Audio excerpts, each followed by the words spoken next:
Hello friends, circle of education welcomes you.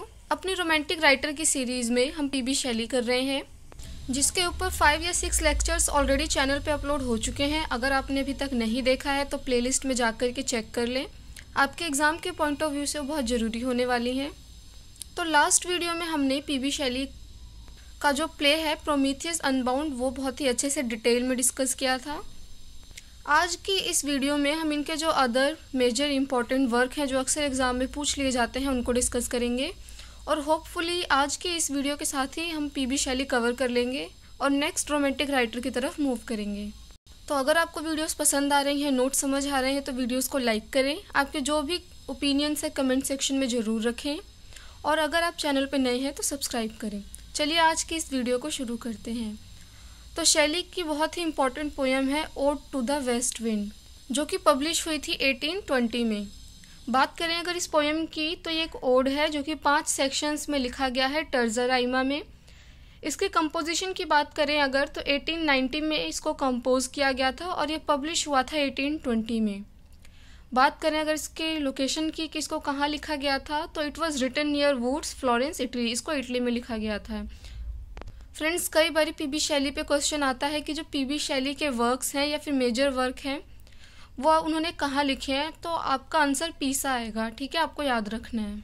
So this poem was published as a part of collection Prometheus unbound.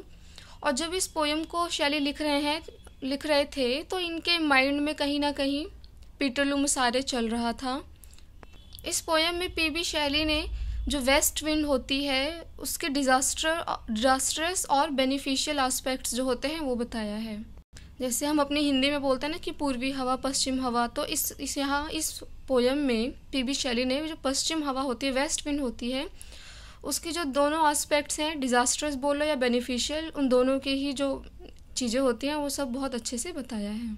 जैसा कि मैंने पहले बताया 5 section में लिखा है, टर्ज़ा राइमा में लिखा है, और जो ईच सेक्शन है उसमें हमको 4 टेसर्ट्स देखने को मिलेंगे।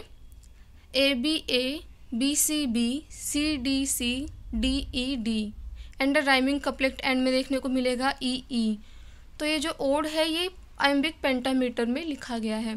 देखो, आपको ये ABA ये सब याद करने की ज़रूरत नहीं है, आप ये याद कर लेना कि ये आइम्बिक पेंटामीटर में लिखा गया है।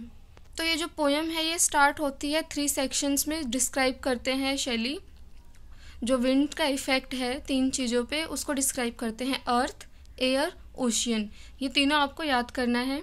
तो शुरू के 3 सेक्शंस में तो पीबी शैली अर्थ, एयर, ओशियन पे जो है इफेक्ट क्या है वेस्ट विंड का ये बताते हैं, और लास्ट के 2 सेक्शन में क्या करते हैं, पोएट डायरेक्टली बात करने लगते हैं वेस्ट विंड से। और जो पोएम है ये ख़त्म होती है पॉजिटिव नोट के साथ, ऑप्टिमिस्टिक एंड है। और इसकी एक फेमस लाइन है, कई बार एग्जाम में आ जाती है, आप देख लो, if winter days are here then spring is not very far, कि अगर विंटर अभी चल रहा है तो स्प्रिंग बहुत दूर नहीं है। नेक्स्ट वर्क है इनका हेलास, जो कि 1822 में आया था। ये एक वर्स लिरिकल ड्रामा है, लिखा गया था 1821 में, लेकिन पब्लिश 1822 में हुआ था। और जब इसको लिख रहे थे तो उस वक्त ये पीसा में रहते थे, और इसको लिखने के पीछे का रीज़न था कि पैसे इकट्ठे कर रहे थे। ग्रीक में जो है ना वॉर हो रही थी इंडिपेंडेंस के लिए, तो उसमें ये अपना पैसा जो है वो देना चाहते थे उनके सपोर्ट में, तो इसलिए इन्होंने इस प्ले को लिखा था। और ये माना जाता है कि ये शैली का लास्ट पब्लिश्ड वर्क है during his life time. Next work है पीबी शैली का एडोनिस, जो कि एक एलिजी है। किसके डेथ के ऊपर लिखा था पीबी शैली ने, बहुत बार एग्जाम में क्वेश्चन आया है, तो आपको ये याद रखना है, an elegy on the death of John Keats, author of Endymion, Hyperion etcetera, ये इसका पूरा टाइटल है। तो ये शैली की पास्टोरल एलिजी है, written on the death of John Keats in Feb 1821। तो जब कीट्स की डेथ होती है ना, तो शैली जो है बहुत ज़्यादा उससे अफेक्ट हो जाते हैं और ये एलिजी लिखते हैं जॉन कीट्स के लिए, एडोनाइस। बात करें अगर पोएम की, तो इसमें 495 लाइन्स हैं और 55 स्पेंसेरियन स्टेंजाज हैं। बात करें अगर टाइटल की या फिर कैरेक्टर की, तो एडोनिस कौन थे, ग्रीक गॉड थे, loved by Venus and died at very young age, being torn apart by wild boars. तो क्योंकि एडोनिस की जो डेथ होती है वो भी बहुत जल्दी हो जाती है, और इसीलिए इन्होंने इसका टाइटल एडोनिस रखा है, क्योंकि जॉन कीट्स की भी जो डेथ है वो बहुत अर्ली एज में हो जाती है। शैली का एक बहुत ही इम्पॉर्टेंट और फेमस एसे भी है, अ डिफेंस ऑफ पोएट्री। कई बार एग्जाम में इससे क्वेश्चन बन जाते हैं, तो चलिए अब ये करते हैं। तो ये एक प्रोज वर्क एसे है, इसको लिखा गया था 1821 में, लेकिन ये पब्लिश हुआ था 1840 में पोस्टह्यूमसली। यहाँ पे जो है ना हमें इन्फ्लुएंस देखने को मिलता है प्लेटो और सिडनी की अपॉलजी का। तो शैली का ये जो एसे है ना, ये लिखा गया था किसी और वर्क के रिस्पॉन्स में।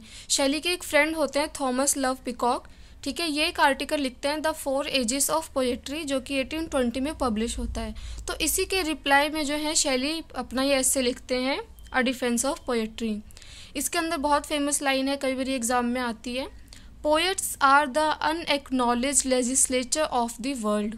और भी काफ़ी सारे इसमें कोट्स हैं, जैसे कि a poet is a nightingale who sits in darkness and sings to cheer its own solitude with sweet sounds. Poetry in a general sense may be defined to be the expression of the imagination, and poetry is connected with the origin of man.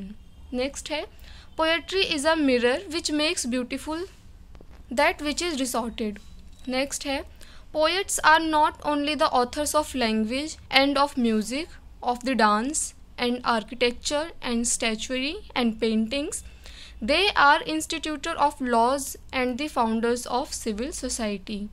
और इसी के साथ हम PB Shelley को आज complete कर चुके हैं। नेक्स्ट वीडियो से हम जॉन कीट्स शुरू करेंगे। So thanks for watching this video.